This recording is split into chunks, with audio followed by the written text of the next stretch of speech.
Welcome to our second episode of the Datadoor Front Porch podcast, where we talk about prop tech. And in recent episodes, or in recent times, a lot about Opendoor.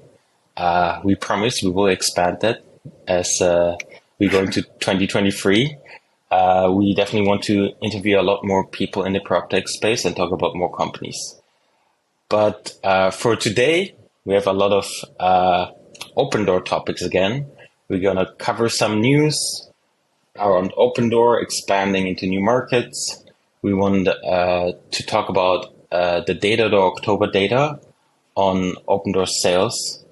And then we have some questions from Twitter, where we're going to discuss a little bit about what we expect from Opendoor in the first half of 2023.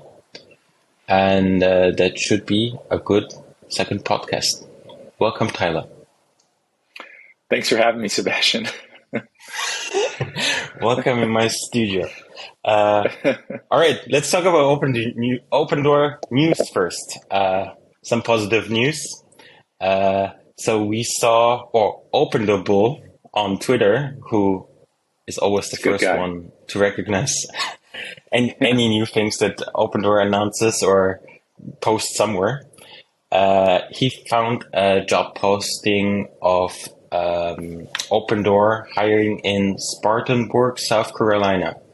And that's additionally to Opendoor's other two markets in South Carolina of Greenville and Charlesville. I guess it's a bit of a strategy that we've recently observed, where Opendoor, instead of launching markets in completely new regions or states, they're trying to go outwards of their existing markets and expand there. Yeah, I think it's kind of interesting. It seems like you said, they're sort of expanding adjacent to these other markets that they have. South Carolina right now accounts for only about 2% of Opendoor sales, at least in Q4. But North Carolina, adjacent state, is a much bigger proportion of their sales, and so I think they have a good market playbook in that area, and so if they can expand there, it would be beneficial. Yeah, exciting news. We've seen similar early in the year in like Florida, where they go, or in California as well, where they go into smaller markets adjacent to their existing market. So nice addition there. They're still hiring. What that means for the timeline, as we can see in past markets where we first saw the job listing, is that probably in the next 3 months they're gonna buy the first home and announce the market, launch it, and then we should see sales somewhere in the second half of the year ramping up. Yeah. Second news, Opendoor announced buy and sell being available in San Diego. So San Diego already had their sell with Opendoor business for quite some while. Now you can buy and sell. That's likely their Opendoor Complete product that we heard about, I think, earlier last year. What that means, instead of only being able to buy Opendoor homes from the MLS, you can actually buy almost any home from the MLS with Opendoor and sell your home at the same time, making it a really easy transaction where you can align both of these transactions into one. Yeah, I think what's most interesting about this, because we've known about Complete for so long, and that's really cool because I've likened it sort of to being able to book a round trip flight, right? Like it used to be that you had to do all that separately. If you wanted to go somewhere, you had to book a flight, and then separately you book a different flight to return home. Same thing with real estate. You want to move, you have to sell your house and then buy another one. It's not combined to one simple transaction, but that's what Opendoor is building towards. But I think what's sort of unique about this announcement is that they're announcing it in one market, right? So they're saying, in San Diego, we just launched buy and sell with Opendoor, which is cool and newsworthy, but at the same time, it's a little bit smaller relative to some of their prior announcements. Like they won't even announce that they're expanding into a single new market. They wait until they have a batch of 2 to 5, for example. And so, whether or not this is a new cadence of communication or transparency brought on by leadership, sort of too early to tell, but notable, especially since it's kind of a challenging time to be entering new markets or launching new products for the company.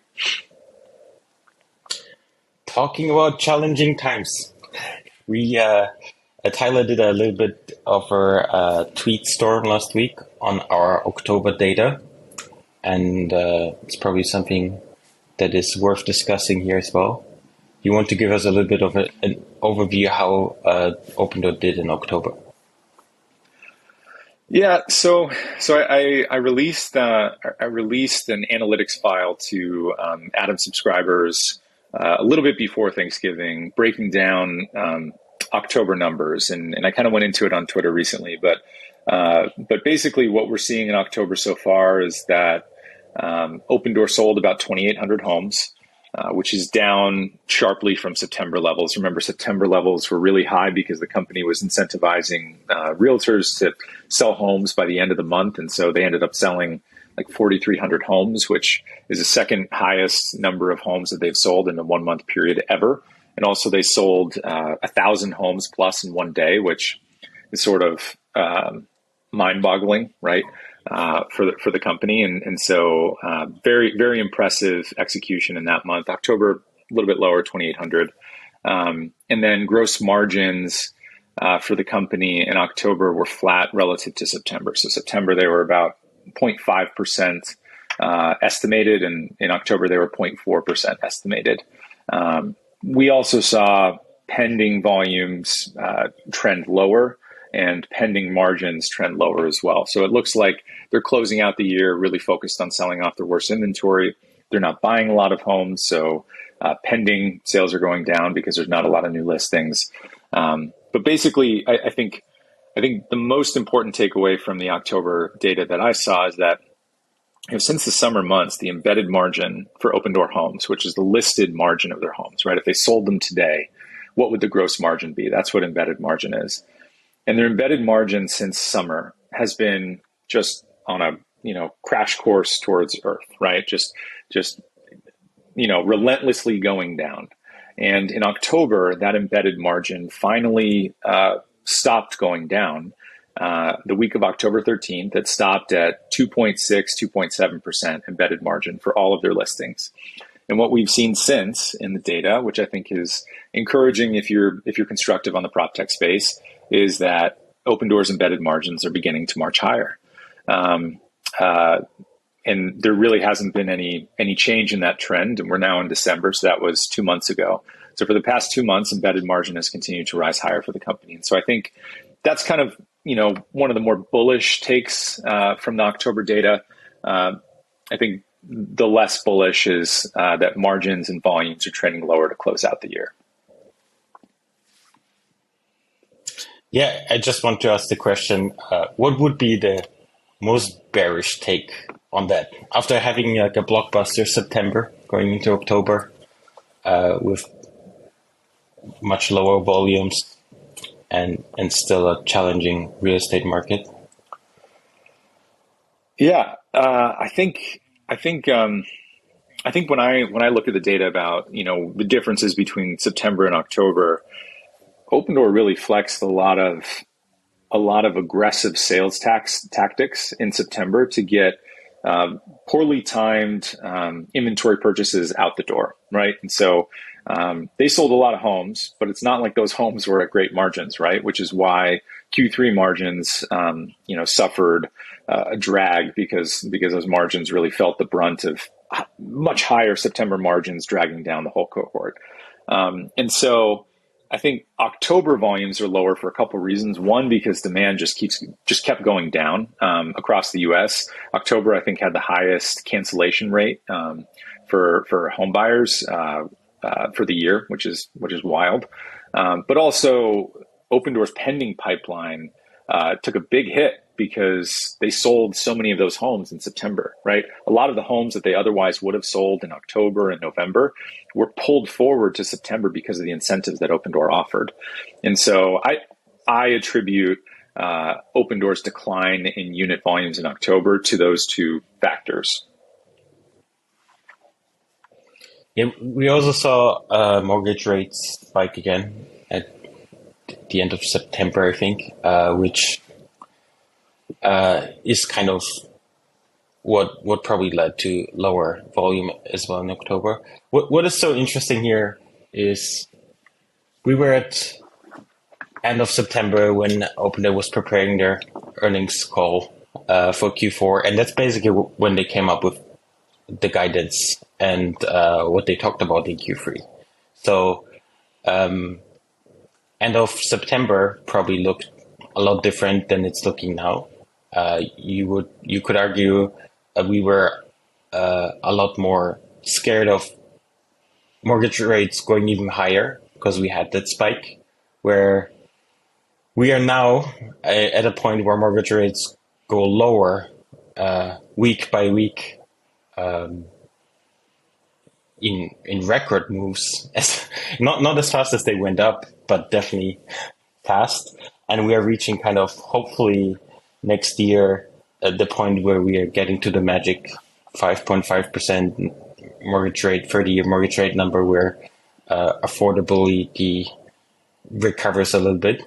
So it's hopefully the uncertainty went down quite a bit, but with the hawkish Fed, nobody really still knows what next months are about. But I think if Opendoor would give guidance today, things would look different.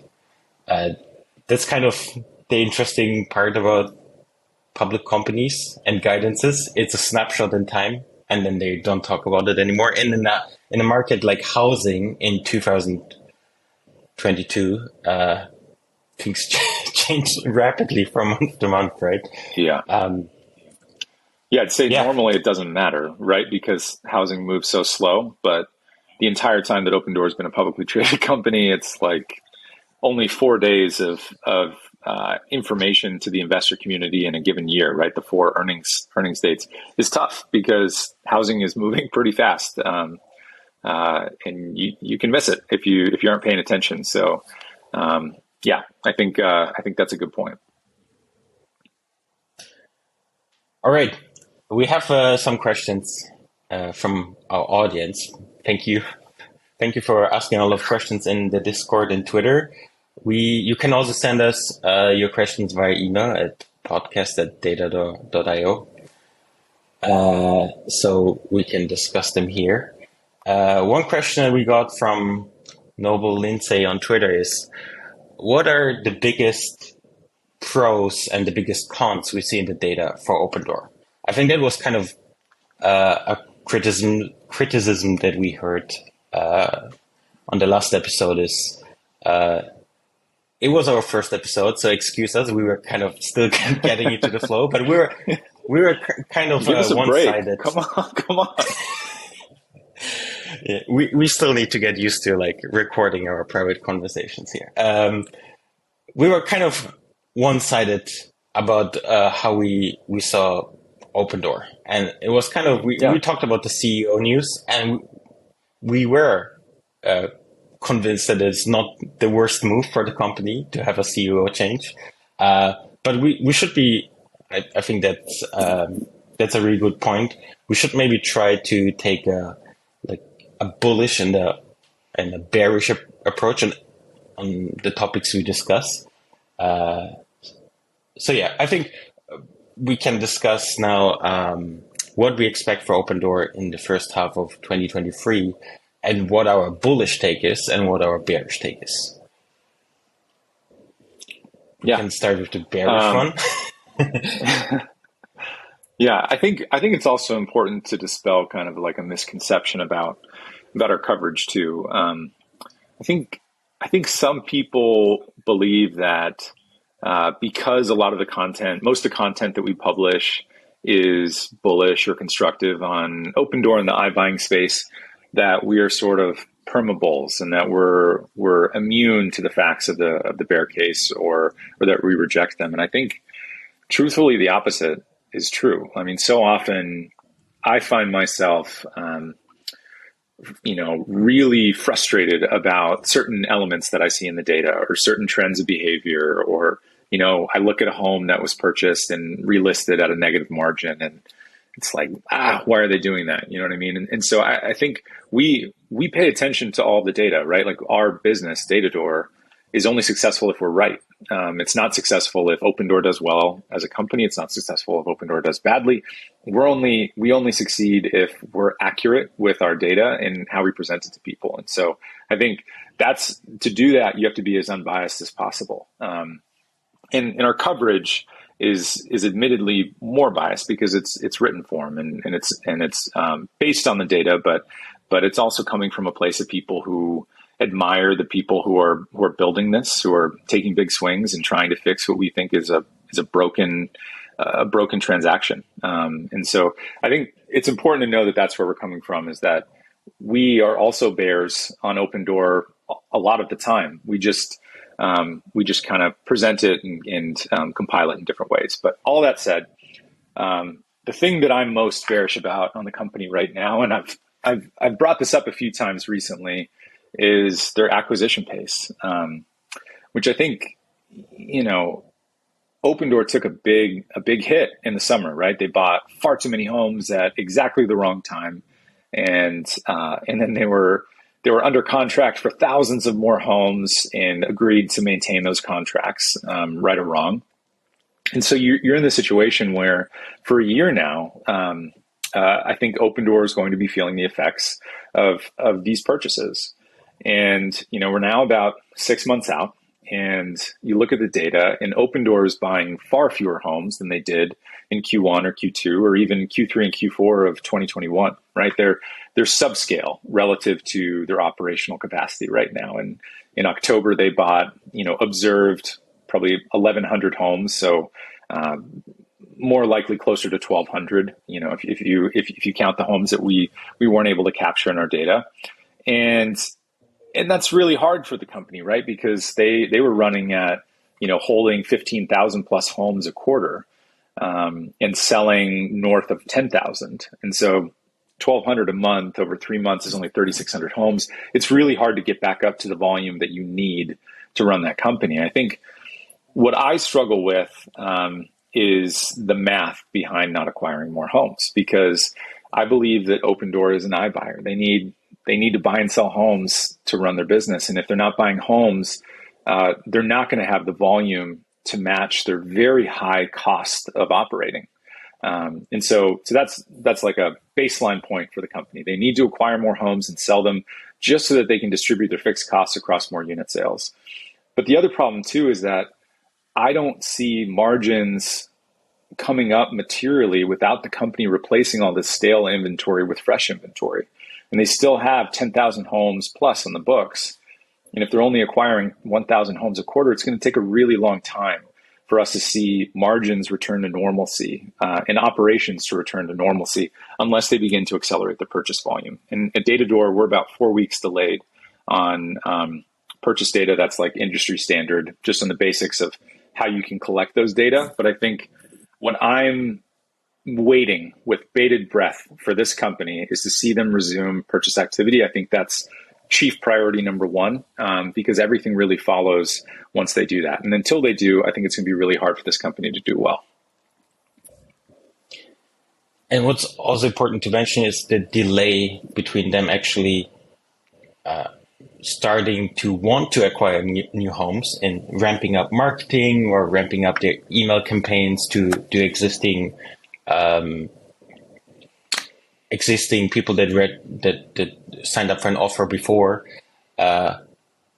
You have like a delay of 14 days where the offer is actually valid after somebody requested the offer with a tour of showing the home.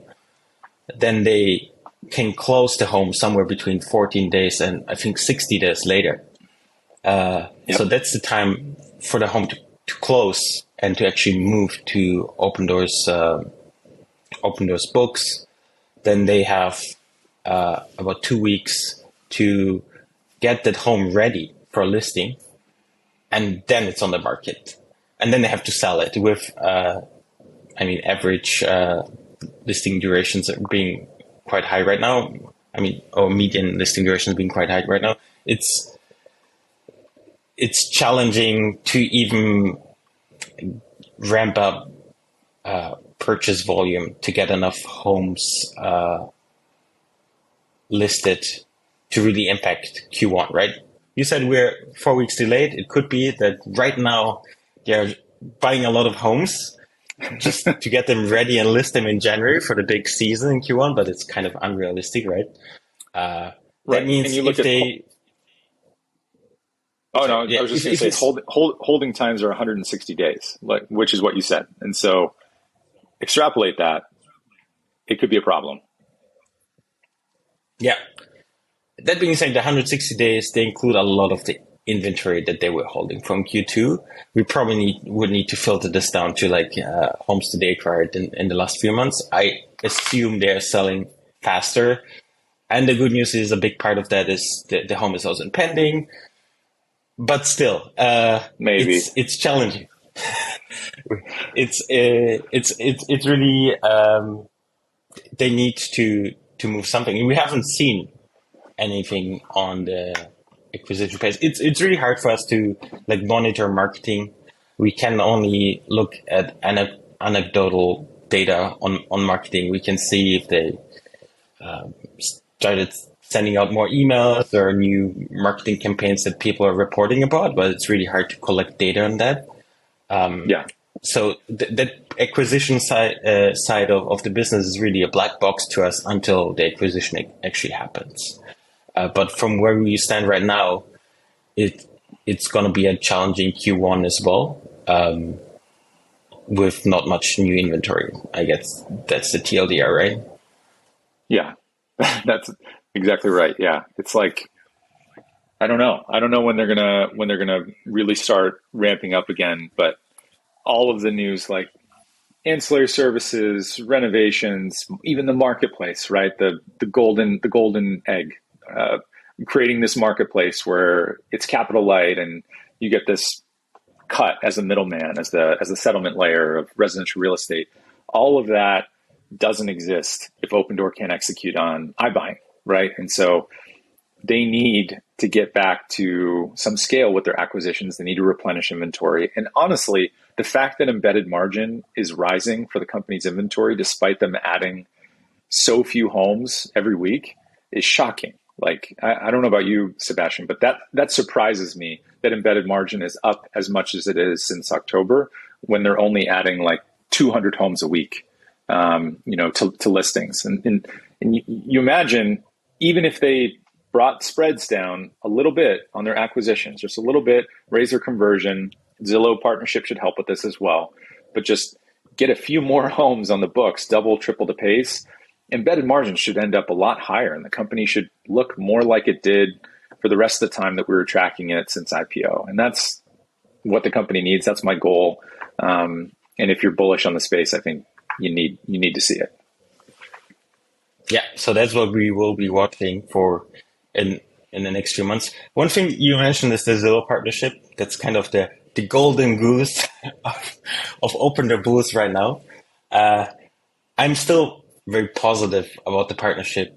With Redfin being out of the race of iBuying as well, we only have OfferPad and Opendoor left as the true nationwide iBuying companies. And with Opendoor partnering with Zillow, that's a really good thing. And them both being invested in this working. It's important for Zillow to actually capture more of a take rate of transactions that are facilitated through their platform. Obviously, we also saw Zillow got some equity as part of this deal as well, that is priced really high. So we need to get a 10x from here for this to actually matter for Zillow, which they have an incentive to help here. But an important thing to mention here is what we heard from Zillow on the last earnings call. This is a partnership that will launch somewhere in Q1. It will start with a few markets. It's not that it's going to be, we are ready in all Right. markets nationwide. It's going to be market by market. They're probably going to be careful about this. So they will monitor how much of those seller leads actually convert, and if Opendoor can give the right offers. So even if this is launching in the second week of January, and that's a very bullish view of when this could launch, like we're talking about engineers here that are going on vacation probably right now. They're going to be back like the second week of January. And let's say everything is ready. We're going to launch the second week of January. It's going to take them 20 to 60 days to actually close on any of those acquisitions. It's probably not going to make a dent in Q1. Obviously, as things ramp up, this could be a big tailwind for them in Q2. And hopefully whatever they're building it for a long time. That's also something to point out. Like the partnership was announced in Q1, probably was already in the works somewhat from Q1. It's going to be a deep integration. It's not like a link to Opendoor's website and that's it. They really try, they're probably really trying to optimize this to convert as many interested sellers as possible. But yeah, that's the asterisk here on the Q1 partnership. And I think that's what I see. A lot of people also are confusing a little bit what the partnership is about. It's not going to help Opendoor sell more homes. It's about Opendoor getting seller leads, people that are browsing Zillow, but they have their own home to sell. They will go through a funnel that will see if they either want to get an instant offer and be connected to a realtor. I mean, Zillow is still a company that sells to realtors, so that's going to be an important part of this flow. We will see how this Zillow integration actually looks like, and it will do for volumes in probably a quarter from now. I think I just thought of something too while I was listening to you talk about that. I think Opendoor has unarguably had a very challenging year, right? And you think about some of the moves they've made recently. They shut down their mortgage division. Eric got moved to, no longer being CEO, now president of Marketplace. We have the CFO at the helm. It's funny that Opendoor seems to have reflexively moved all of its ambition into its comfort zone, which is the sell side transaction, right? Like Opendoor was born from creating a wonderful sell side experience for the consumer. Consumers selling their home, Opendoor gave them an offer that was fast, certain, simple, super high NPS, right? And then they started trying to, get into the buy side. That's complicated, right? They did renovations and mortgage and buy with Opendoor, Opendoor Complete, all of these products that I think long term have a lot of value but are challenging, right? Like think about being a homeowner. It's sort of all commoditized, right? You don't really care who's paying you. It's who's paying you the most money, right? So I mean, it's finance, and that's what Opendoor really mastered. Whereas buying a home, that's really challenging, right? You have to fall in love. It has to be a feeling, right? It depends on who you're with and what the home is like, what your touring experience is. It's so much more nuanced.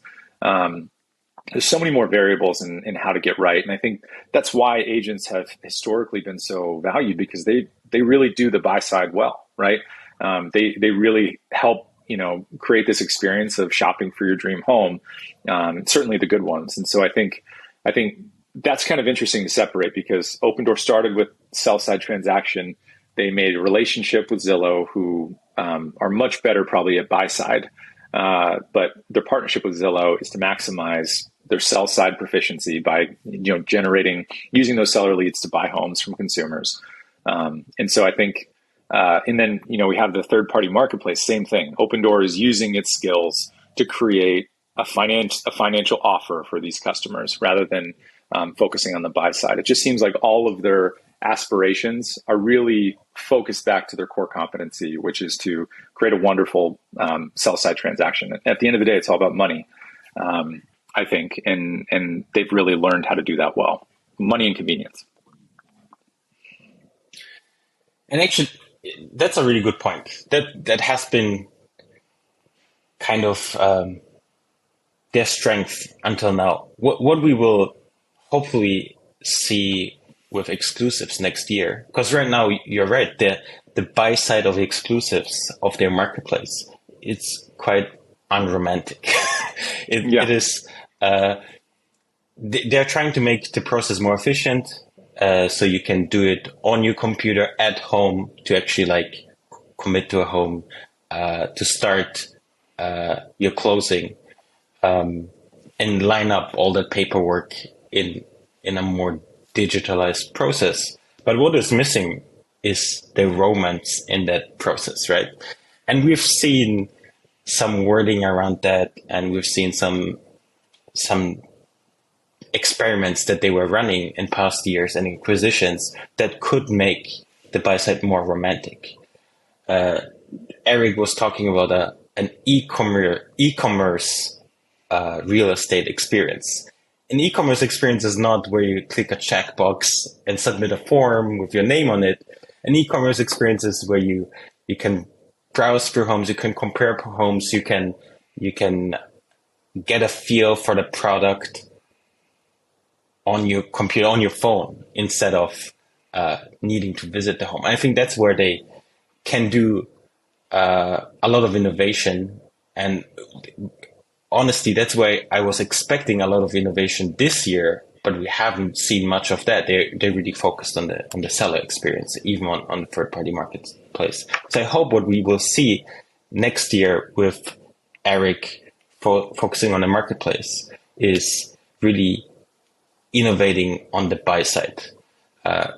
Ideas that we have seen before from the acquisitions, etc. Imagine you're looking at a home, you want to buy a home, and you could actually customize your home before you buy it. Let's say you don't like the color of your home, you don't like the color of some rooms in your home. There's a lot there that can be digitized that would make the exclusives buying experience a lot more romantic than like buying from the MLS. And that's what I'm really looking forward to next year. I would really expect them to make big progress on the buy side experience. Yeah, that would be really nice. Although I hope it's once they're in a much more comfortable position financially, they're back to normalcy. The market is a little bit more normal. But long term, for Opendoor to become the company that it wants to become, to meet their aspirations, 100%, they have to figure out a way to make a wonderful buyer experience. Yeah, they have first some very unromantic goals to get through. They have the target of 30% of sales going through their marketplace without owning the home. We've seen that 30% goal is probably not capped at the buy experience. From our data that you can see is on Datadoor.com, the data on exclusives is that they had a really good, phenomenal conversion rate when they listed all their inventory in the market. So they're probably still very focused on the sales side, on actually getting people to list their homes on the third-party marketplace and align that with the demand that they have in market. Yeah. All right. Well, I think that was a much more balanced, hopefully much more balanced coverage of what we are afraid of, but what we're also looking forward to in the first half of 2023. I think one question that I still wanted to address that we had in YouTube is like, there was a question about what is our price target for Opendoor? And I think we can clarify here how we look at what we're doing with Datadoor as not really as picking stocks or picking a price target, but getting to the core of Opendoor's business, right? Right. I think I said this in the past, but I I'm not the right person to be listening to about stock picks, right? Like I don't do technical analysis. I didn't work at Goldman Sachs. It's not my profession. It's not my training. The only thing I'm trying to do with Datadoor and with Sebastian is to get the company right. Um, and even with all the data that we have and all the focus and our massive group of Discord, detectives who are also doing, their own research and sharing it and discussing it, even then we get things wrong. Which is wild given how much public data there are about this, but it's a very complex business. Um, I don't have a price target. I don't intend to ever provide one from here on out. I just think all we want to do is try to get the company right and understand it as well as possible. And I think it's not really you to blame for not having a Goldman Sachs education here.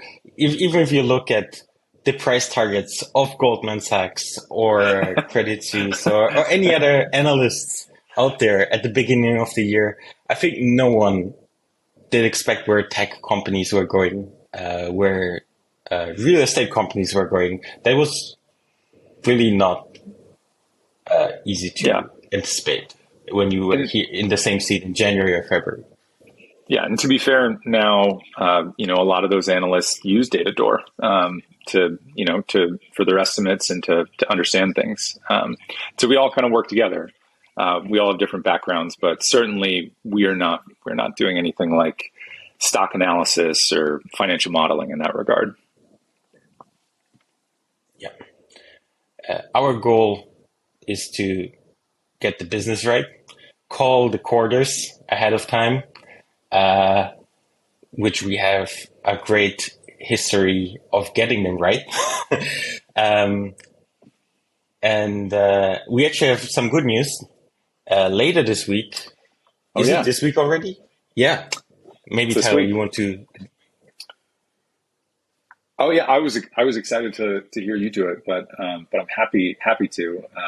We generally release estimates to Datadoor subscribers for the companies that we cover. So Opendoor right now on the last day of the quarter, and so last day of the quarter this year will be December 31st.